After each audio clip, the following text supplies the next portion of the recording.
la malédiction du Titanic a encore frappé. Ce dimanche 18 juin, 5 explorateurs ont embarqué à bord du Titan, un sous-marin capable d'aller jusqu'à 4000 mètres de profondeur, pour visiter à l'épave du mythique insubmersible. Mais 1h45 après s'être immergé dans l'océan Atlantique, à 600 km des côtes de Terre-Neuve, l'engin a perdu le contact avec la surface. Depuis, d'importants moyens venus de plusieurs continents, avaient été déployés pour retrouver l'équipage sain et sauf. Un champ de débris appartenant au sous-marin disparu ont malheureusement confirmé le décès des 5 passagers. Pendant 4 jours, le roi Charles III faisait partie des inquiets. Mais pourquoi ?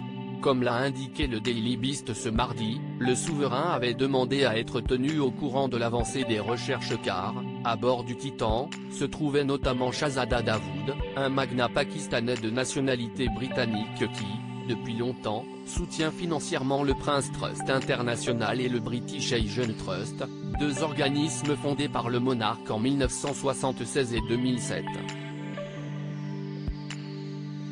Âgé de 48 ans, le millionnaire s'était offert cette coûteuse expédition sous-marine du Titanic en compagnie de son fils de 19 ans, Sulman.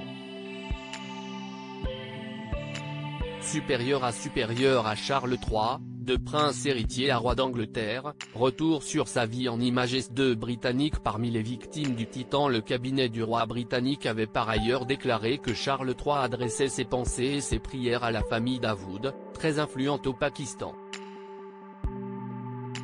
À bord du Titan se trouvait un autre citoyen britannique, le richissime homme d'affaires Hamish Harding, qui avait fièrement annoncé faire partie de l'expédition quelques heures avant le départ.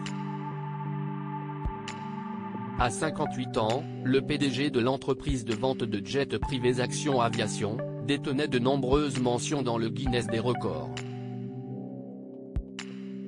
Connaisseur des fonds marins, il avait déclaré au magazine indien The Week, en 2021, « Si quelque chose tourne mal, on ne revient pas ».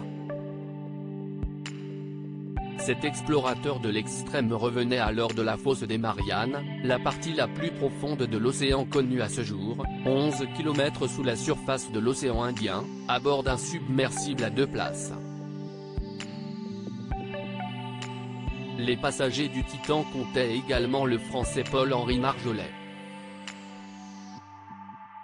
Ancien sous-marinier de 77 ans, ce passionné d'archéologie maritime était l'un des plus fins connaisseurs de l'épave de Titanic, et avait été le premier à en rapporter des objets à la surface, en 1987. Crédit photo, MirrorPix.